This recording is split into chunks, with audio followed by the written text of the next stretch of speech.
तर आज आपण मिरज किल्ल्यामधील संस्थानकाली जे देवघर होतं पटवर्धनांचं, तिथे आज आपण आलो आहोत.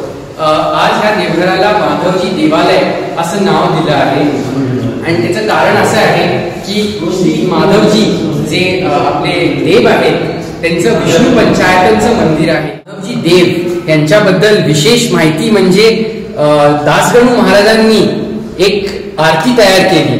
त्यावेळेला दासगणू महाराज आणि गुरुदेव रानडे मिरजकर पटवर्धनांना बरेचदा भेटायला यायचे आणि त्यावेळेला दासगणू महाराजांनी एक बैठकीमध्ये सहजच त्यांना माधवजीची मूर्ती दिसली आणि त्यांना सहजच माधवजीची आरती अशी जमली आणि ते थोरल्या राजेसाहेबांना म्हणाले की मी पद्यात